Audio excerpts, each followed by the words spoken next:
delegation from one of the biggest Naga groups, NSCN IM, has been in Delhi to resume talks with the centre over the peace process. However, there has been a bone of contention. There is a hitch. Currently, they are unhappy with Governor N. Ravi, who also is the interlocutor for the talks, and now, in fact, they've demanded that he be removed as interlocutor.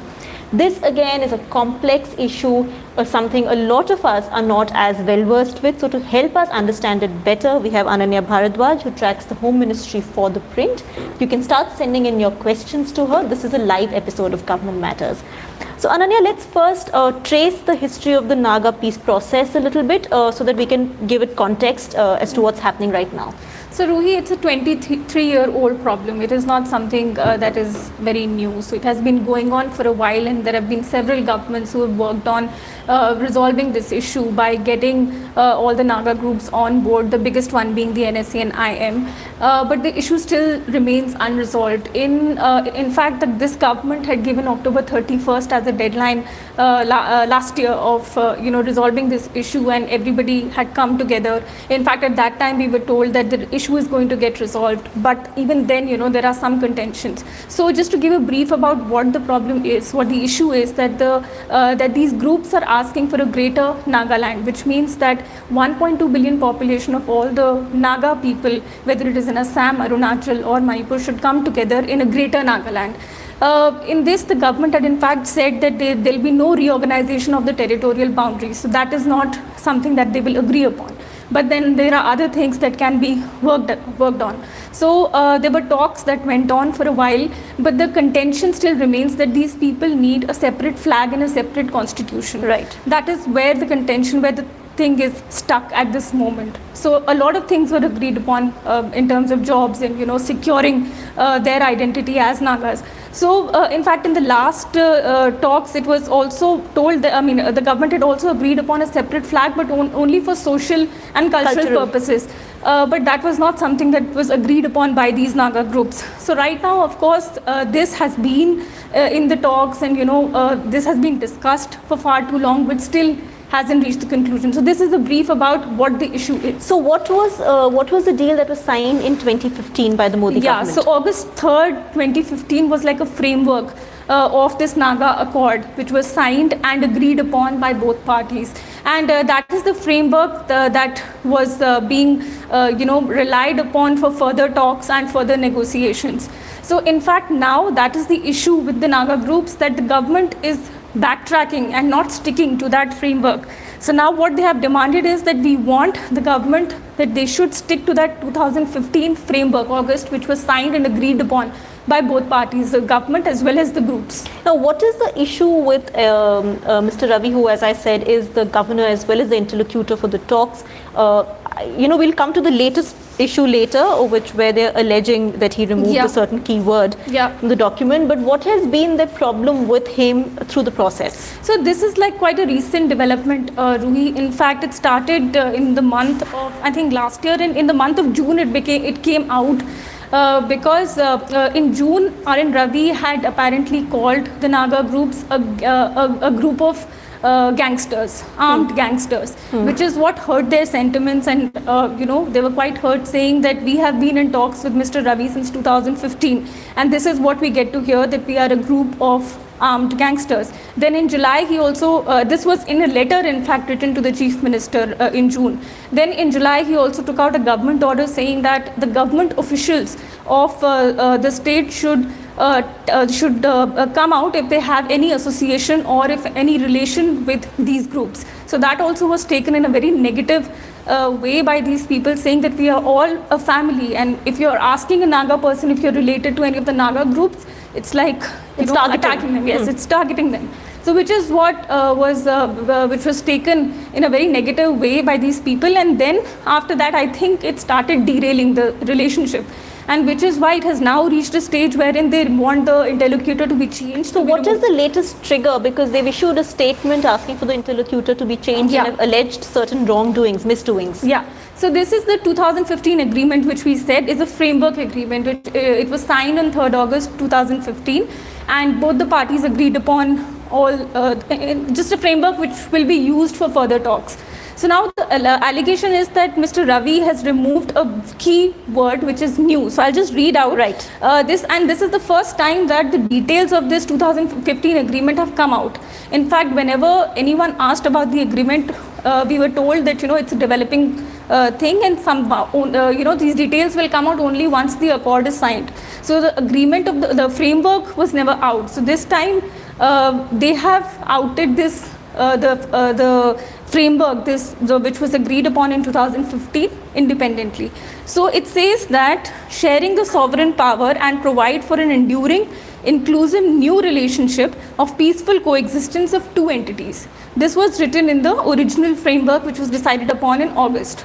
Now they are alleging that the Naga groups are alleging that Mr. Ravi has very craftily removed the word new.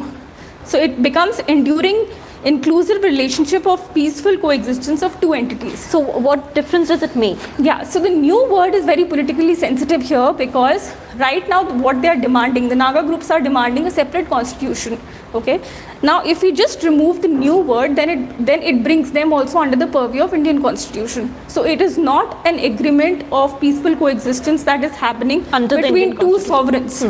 It is, they are also bringing them in the purview of the constitution, Indian constitution, which they are against, because they are demanding their own constitution.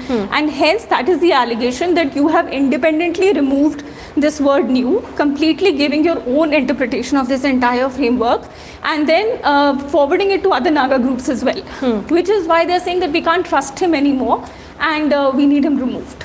So Ananya, we'll start taking a few viewer questions. I do have a couple of more questions to ask you, but let's see if they get covered in what the viewers are asking us. Saurabh Goyal, now that R.N. Ravi seems to have become the fall guy, is there any other interlocutor? I think that is something for the government to decide. They have not yet taken any decision on removing him or replacing him. He's still the governor. And of course the talks, as we know, are on at the central level. There is no such information of the government appointing a new interlocutor as of now, but yes, the problems that the Naga groups have with R.N. Ravi are quite evident. Right. Akash Singhal, since a greater Naga limb is out of question, will making an autonomous district council in all the adjoining states for the Naga tribes pacify the issue? So, to sort of simplify the question a little bit, are the Nagas willing to go back a little bit on their demand? Is there any room for some more give and take? Yes, definitely there is, because when we last spoke to the NSCN IM, in fact, they were saying that there are the two demands that they need are that they are very strong on one is the flag and one is the constitution, which they do not wish to go back on. And plus they said that they are going to pursue these demands democratically. It is not something that they are not open to negotiations. They said that we are back on board. In fact, on October 31st they had withdrawn from the talks after there was a clash, but then they came back on board saying that we are open to discussions provided the government listens to us, hears us out, and so that we can find a middle path. Right.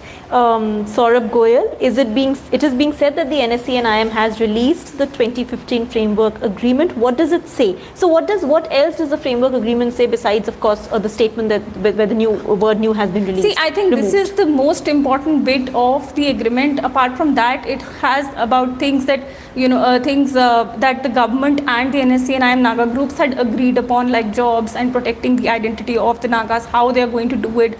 So these were the kind of these are the things that are there in the framework. But the most important bit was this, that this framework, which gave them a position of a sovereign, has been taken away by just removing this word new and bringing them into the purview of the Indian constitution, which they did not agree upon. Right. So that is what the basis of the this August 3 framework was, which has been taken away, and that is why they released it in the first place, because they said that we in fact were saying that something should happen and it should move forward, but then the government sat on it, has done nothing for so many months, despite this being on the priority of the Modi government.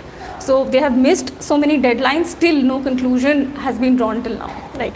Harsh Bajpai, hypothetically, if Greater Nagaland is created by reorganizing territorial boundaries, what is the political loss and gain for both BJP and Congress. I think I'll take this question. You can take this question. So I think, if talking about the regional political loss and gain for BJP or Congress is far more complex, given that BJP is still trying to find its foothold in the region. It has managed to make serious inroads, but it's still trying to, let's say, cement its hold over the region. But what is important for the Modi government is to close this issue. As Ananya pointed out, it's a 23-year-old conflict, and the Modi government has constantly hyped up the fact that it is making progress, it is moving ahead. In fact, in 2015, when it signed the framework agreement, it made quite a bit of noise about it. So purely from the point of view of political optics nationally, from the point of view of how it wants to close conflicts in the northeast region and how much emphasis it's laying in the northeast region, it's important for the Modi government to close this one as well and to be able to broker peace. There's a question from Sheetal. Can this be a sign of government taking a tough stand against NSCN IM? And can the deal be closed with others such as NNPG? So what if NSCN IM is sidelined and other groups are given more priority? See, Ruhi, this in fact was an option because when in October 31st, NSCN IM, before that NSCN IM pulled off saying that we are not going to engage in any talks. That is what the Home Ministry in fact had said, that with or without NSCN IM, we are going to go ahead. But I think that is a little difficult because NSCN IM being the biggest of all the groups and holding so much value, which is why I think they in fact said that they are going to, but then somehow Mr. R.N. Ravi held talks with NSCN IM and managed to get them on board within a week of them pulling out. So that I think could be an option, but not that the government would want to take up. Right. So which is why NSCN IM cannot be ignored. It is not something that they can just brush aside and move ahead, which is why Mr. R.N. Ravi had held such extensive talks and with Mr. Movia also in Delhi. That I don't think is an option currently. But because, and also what it does is that it can create fresh fodder for insurgency to resume in the state if you ignore the biggest outfit. And so that is not a risk they would be willing to take. Rohit Ashwa Singh Rathore, will the government of India accept the demand for a separate constitution of Nagaland? Now that is the big... That is actually where it is, why is it in suspension till now, why this is not having a closure is because of this demand of a separate constitution. In fact, the government has opposed it completely, that because being in one country, being governed by one constitution, you cannot have your own constitution.